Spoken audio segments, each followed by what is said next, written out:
Iran के Tehran की grand मस्जिद में हसन नसरुल्लाह के लिए जुमे की नमाज आज की जा रही है। ग्रैंड मस्जिद के बाहर तेहरान में नसरुल्लाह के पोस्टर लगे हुए हैं और ईरान के सुप्रीम लीडर अली खमेनी साहब वो भी ग्रैंड मस्जिद पहुंच गए हैं। वो तस्वीर भी आपको हम इस वक्त स्क्रीन पर दिखा रहे हैं, क्योंकि वो आज क्या कहेंगे, क्या बोलेंगे, इसको बहुत लोग ऑब्जर्व कर रहे हैं दुनिया के अंदर। इजराइल में भी वो जो देखिए कितनी बड़ी जगह है ये ग्रैंड मस्जिद ईरान की, यहाँ मुझे लग रहा है सर दसियों हजार लोग इस वक्त मौजूद हैं, वो सुनने के लिए आए हुए अली खमेनी साहब क्या कहते हैं। 771 ईस्वी का मस्जिद, इसको इस्फहान कहा जाता है शियाओं के लिए।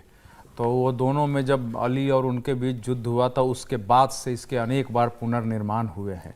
तो जैसे वैसे तो मैं मक्का मदीना से इसकी तुलना नहीं करूँगा, लेकिन आम तौर पर इसका और यहीं का मिट्टी लेके भारत के भी अगर शिया मुसलमानों को देखेंगे तो एक चटाई रखते हैं नमाज पढ़ने के लिए, वो भारत की मिट्टी पर नहीं पढ़ते हैं। वो जहाँ भी पढ़ेंगे नीचे बिछा देंगे, कहा जाता है सुन्नी कट्टर है, लेकिन शिया लोगों का देखेंगे तो वहीं की मिट्टी लाके और उसी पर वो नमाज पढ़ने की कोशिश करते, इतना सा उसमें मिट्टी लगी होती है वो ला करके। ये भारत के अंदर आपको शियाओं का गोड़ा है। तो इस मस्जिद का बहुत बहुत महत्व है इसका। आपने ध्यान नहीं दिया होगा, लेकिन वो लेके चलते हैं अपने बैग में। मतलब क्या सर, ईरान के सुप्रीम लीडर हुए ना, ईरान के सुप्रीम लीडर हुए, लेकिन वो रिलीजियस लीडर भी है ना। ईरान के सुप्रीम लीडर तो एक एडमिनिस्ट्रेटिव वो है, लेकिन वो सुप्रीम लीडर ऑफ रिलीजन भी है एक तरह से। शियाओं के सुप्रीम लीडर है। दुनिया में नहीं, दुनिया का नहीं, नहीं बड़े लीडर के तौर पर वो वो अलग है, दुनिया का नहीं। देखिए क्या है कि क्रांति के बाद, चूंकि ये इस्लामिक क्रांति मानी महिलाएं हाथ बुर्का पहने हुए, आंख भी नहीं दिख रही थी उनकी, ये पोस्टर जरूर था। हाँ, ये रिलीजियस रिवॉल्यूशन जब हुआ है तो क्रांति के हेड के रूप में उसके पर देखिए क्रांतिकारी सरकार भरा पटा पड़ा है इस वक्त तेहरान।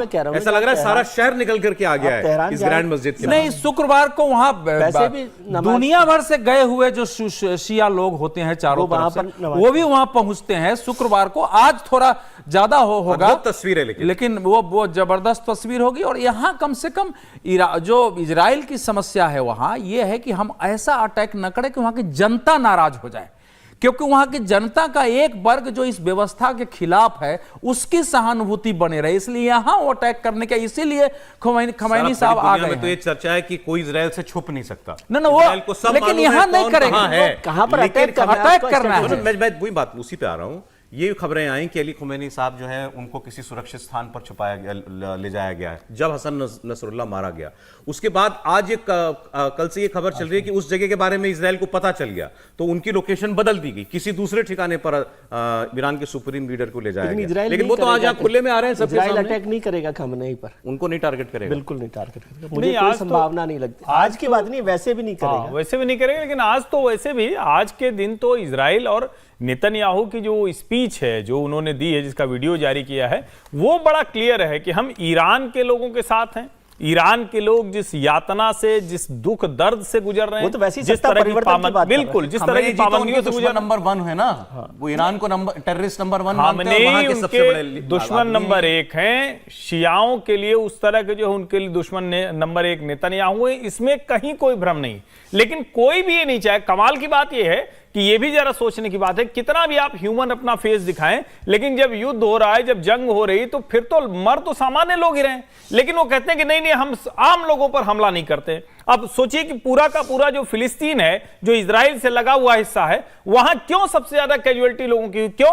क्योंकि हमास ने पूरी की पूरी टनल, सुरंग, बंकर जो बनाया है वो लोगों के घरों के नीचे बनाया हुआ है, हॉस्पिटल के नीचे से जाते हैं। हॉस्पिटल में उन्होंने अपना कोर कमांड बना रखा था। अब ऐसी मुश्किलों के बीच में आप कैसे कहेंगे? और ये मुश्किल चल